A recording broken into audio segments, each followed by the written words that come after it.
شان کے اعتبار سے اس کے آنے کا استقبال کیا جاتا ہے، یعنی مہمان جیسا ہوتا ہے ویسے ہی دسترخوان پہ اہتمام اور انتظام ہوا کرتے ہیں۔ جتنا بڑا مہمان ہوگا ہمارے دل میں اس کی جتنی زیادہ عزت ہوگی، دسترخوان پہ اشیاء اتنی ہی تعداد میں ہوگی، اتنی ہی اعلیٰ پکوان ہمارے دسترخوان پہ موجود ہوں گی۔ جتنا بڑا اور جتنا عزیز ہم کو ہمارا مہمان ہوگا۔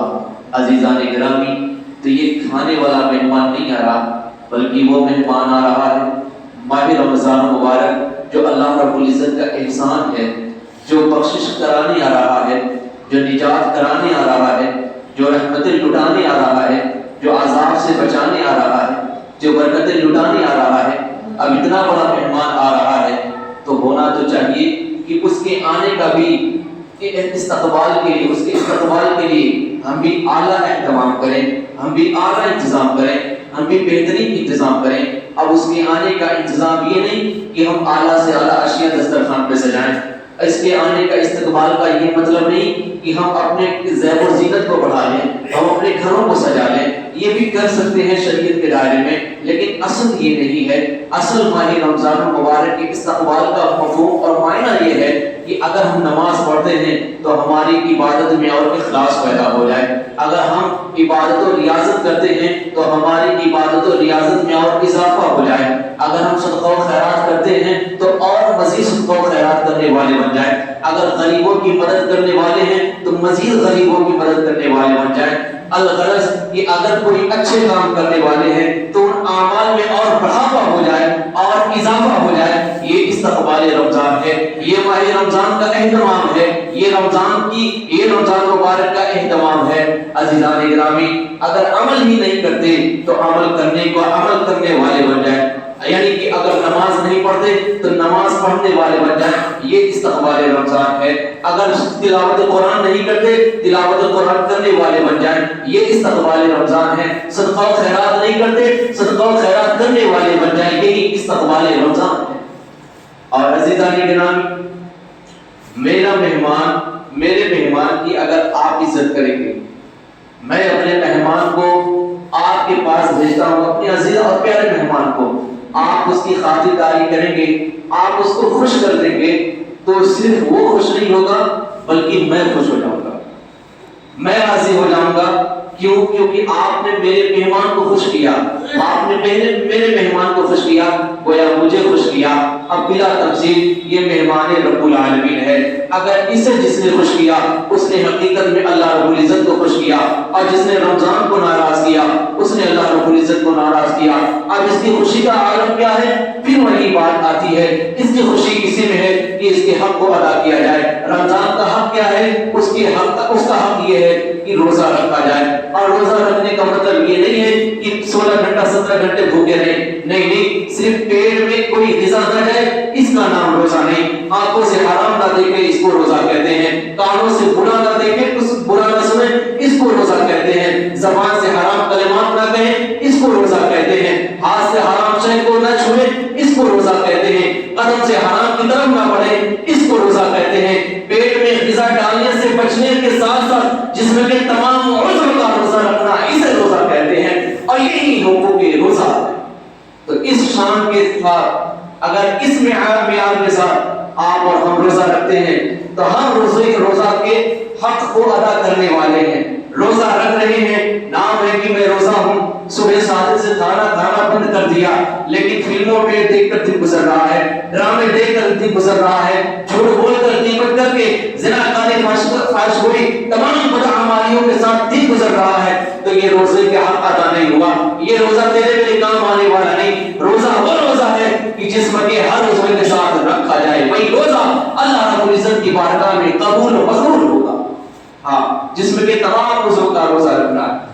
اور دیکھیں کون سا مہینہ ہمارے نزدیکار، اگر ہمارے محلے میں کسی اسٹور کسی دکان پہ یہ پتہ چل جائے کہ اس پہ ڈسکاؤنٹ زیادہ ہے، اس میں آفر چل رہا ہے، اس میں اسکیم چل رہی ہے، تو دوڑتے بھاگتے اس کی دکان کی طرف پھریں گے کہ جو ڈسکاؤنٹ چل رہا ہے وہ زیادہ ہم لے لیں۔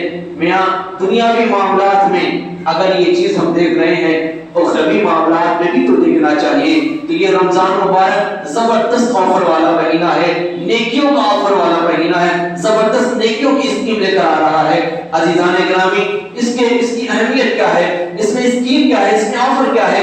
ایک فرض ادا کر رہے ہیں تو 70 فرض کا ثواب مل رہا ہے، ایک نفل ادا کر رہے ہیں تو فرض کے برابر ثواب مل رہا ہے، ایک سجدہ کر رہے ہیں تو ایک سجدے پر 1500 نیکیاں مل رہی ہیں، ایک سجدہ ادا کر رہے ہیں تو ہر سجدے کی برکت سے سرخ یاقوت سے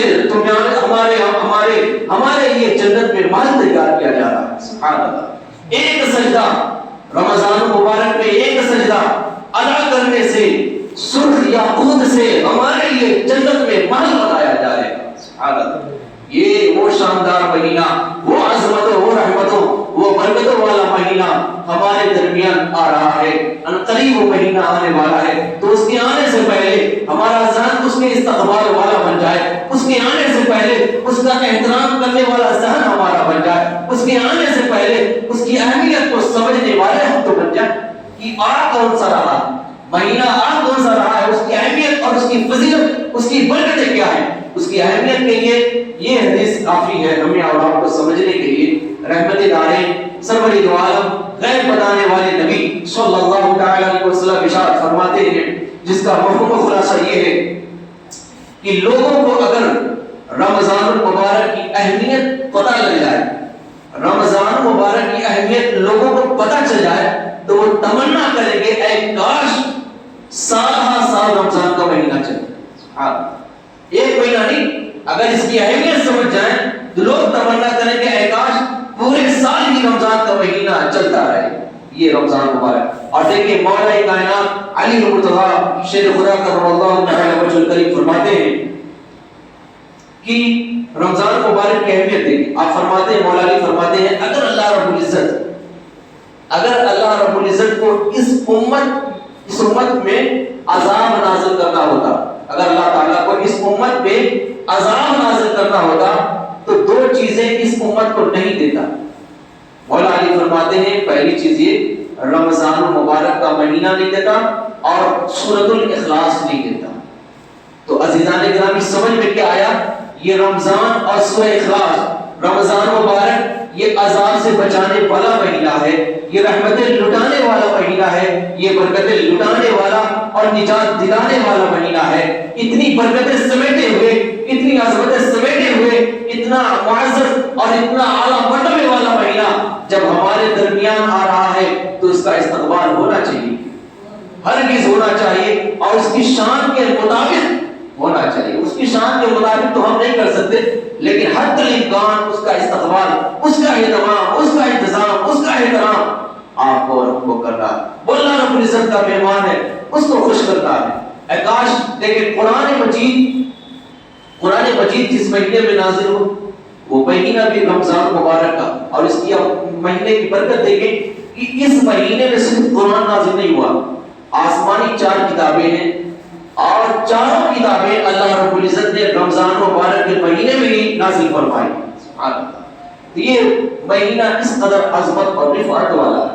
اور دیکھیں رمضان مبارک کی اہمیت، اس کے روزے کی اہمیت، اور بلکہ یہاں ایک بات اور کہہ دوں، اگر اس میں نیکیاں تھوڑی سی کریں ثواب بہت زیادہ مل رہا ہے تو اس کا معاملہ الٹا بھی ہے، اس کا معاملہ برعکس بھی ہے۔ اگر نیکیاں کر رہے ہیں اور زیادہ مل رہی ہیں تو گناہ بھی ایک کریں گے تو گناہ بھی زیادہ ملے گا۔ یہ نہیں کہ نیکیوں کی بہاریں ہیں، رشک بہاریں ہیں، لیکن میاں گناہوں کا وبال بھی اتنا ہی ملنے والا ہے۔ اگر ایک گناہ کیا تو بے شمار گناہ وہ ملیں گے، اگر نیکیاں تھوڑی سی کرنے پر بہت مل رہی ہیں تو تھوڑا سا گناہ کرنے پر بھی بہت زیادہ ملے گا۔ دیکھیں مولا کائنات علی المرتضی رضی اللہ تعالی ایک قبر کے حالات کو آپ دیکھنے لگے، ایک قبر کے حال کو آپ نے دیکھا، میاں مولا علی کی یہ شان ہے، جب باب العلم کے علم کا یہ عالم ہے تو مدینہ العلم کے عالم، مدینہ العلم کے علم کا عالم کیا ہوگا؟ جب ان کے گدا بھر دیتے ہیں شاہانے زمانہ کی جھولی، ارے محتاج کا جب یہ عالم ہے مختار کا عالم کیا ہوگا؟ تو مولا علی نے قبر کے حال کو دیکھا، وہ رو رہا ہے اور مولا علی سے وہ التجا کرنے لگا، اے مولا علی بارگاہ رب الانام میں میرے حق میں سفارش کرے، تو مولا علی رضی اللہ تعالیٰ بارگاہ رب الانام میں اس کے لیے سفارش کرنے لگے۔ مولا رب العزت نے فرمایا اے علی اس کے لیے سفارش نہ کریں۔ مولا علی نے فرمایا یا رب الانام، اے رب العزت اس کے لیے سفارش کیوں نہ کی جائے، کیا ماجرا کیا معاملہ ہے؟ مولا ارشاد فرماتا ہے اے علی معاملہ یہ ہے کہ رمضان مبارک کے مہینے کا روزہ تو رکھتا تھا، دن میں روزے رکھتا تھا لیکن رات میں گناہ کرتا تھا، دن میں روزے رکھتا تھا رات اس کی گناہوں سے محفوظ نہیں تھی، تو دن میں روزہ رکھا رمضان میں لیکن رمضان کے مہینے میں راتوں میں اس نے گناہ کیا، تو رمضان میں روزے رکھنے کے باوجود رات میں گناہ کیا، تو رمضان میں گناہ کرنے کی وجہ سے اس پر عذاب نازل ہو گیا ہے۔ میاں جو روزے رکھ کر رمضان کے شب میں رات میں گناہ کرے وہ عذاب سے نہیں بچ سکتا، جو سینے سے بدنصیب روزہ ہی نہیں رکھتا اس کی قبر میں عذاب کا عالم کیا ہوگا، وہ کس قدر عذاب میں ملوث اور مبتلا ہوگا کون اندازہ کر سکتا ہے۔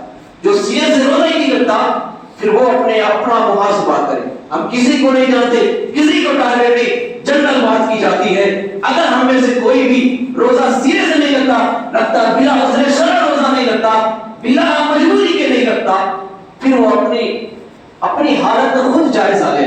جو دن میں روزے رکھے رات میں گناہ سے محفوظ نہ ہو گناہ کرے اس کی قبر میں عذاب مسلط کر دیا جاتا ہے، جو رکھتا ہی نہیں اس کا کیا ہوگا۔ عزیزان کرام اللہ رب العزت نے ارشاد فرمایا، حکم فرمایا کہ نفس کو اور عقل کو میری بارگاہ میں حاضر کیا جائے، تو نفس اور عقل کو اللہ رب العزت کی بارگاہ میں حاضر کیا گیا۔ تو مولا رب العزت نے پوچھا عقل سے اے عقل تو بتا میں کون ہوں؟ تو عقل نے فرمایا تو خالق ہے، تو رازق تو مالک ہے۔ اللہ رب العزت کی ربوبیت کا اقرار عقل نے کر دیا، تو جب عقل نے اللہ رب العزت کی ربوبیت کا اقرار کر لیا تو مولا تعالیٰ نے فرمایا عقل کو عزت دے دی جائے، اور عقل کو ایسی عزت ملی کہ انسان کے بالا خانے پہ آج بھی عقل موجود ہے، اور ایسی عزت عقل کو ملی کہ جس کے پاس عقل ہے وہ عزت دار ہے، وہ معزز ہے، وہ معتبر ہے، لوگ اس کا استقبال اس کی خیر خواہی کرتے ہیں اور بھگت اس کی کرتے ہیں۔ جس کے پاس عقل نہیں وہ ذلیل و رسوائے زمانہ ہے، کوئی اس کو پوچھنے والا نہیں، کوئی اس کا ہم سایہ نہیں، کوئی اس کا ہمدرد نہیں، کوئی اس کو منہ لگانے والا نہیں۔ جس کے پاس عقل نہیں پاگل و ناتما کہتے اس کو کنارے کر دیا جاتا ہے۔ تو عقل کو عزت مل گئی کیوں؟ اس نے اللہ رب العزت کی ربوبیت کا اقرار کر لیا۔ لیکن جب باری نفس کی آئی مولا نے نفس سے پوچھا اے نفس تو بتا میں کون ہوں؟ تو نفس نے کہا انت انا تو ہے اور میں ہوں۔ نفس نے اکڑ کر جواب دیا۔ مولا نے فرمایا نفس کو آگ میں جلایا جائے، تو نفس کو سالہ سال آگ میں جلایا گیا۔ پھر مولا نے فرمایا نفس کو دوبارہ حاضر کیا جائے۔ نفس کو جب دوبارہ حاضر کیا گیا آگ میں جلانے کے بعد پھر مولا نے پوچھا اے نفس بتا تو کون ہے میں کون ہوں؟ نفس نے کہا انت انا تو ہے میں ہوں۔ پھر مولا نے فرمایا نفس کو آگ میں جلایا جائے۔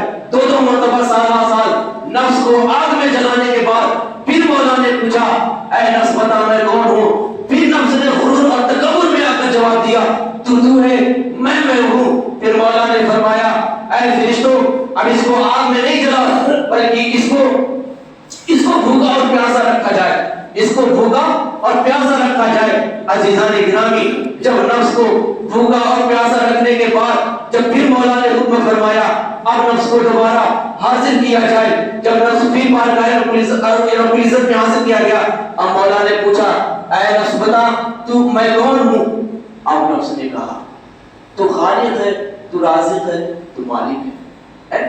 دو مرتبہ آگ میں جلایا گیا تو نفس کا غرور، نفس کا تکبر مٹیا پیٹ نہیں ہوا، نہیں ختم ہوا، لیکن جب اس کو بھوکا رکھا گیا اس کا غرور چلا گیا، اس نے اللہ رب العزت کی ربوبیت کا اقرار کر لیا۔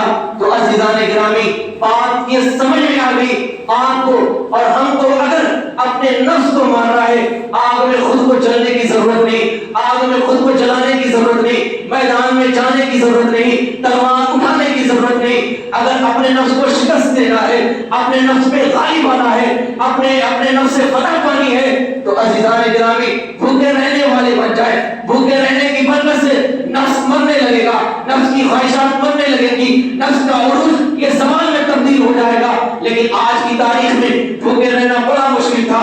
3 وقت کھانے کے باوجود بھی ہمارے بھوک کا احساس ختم نہیں ہوتا۔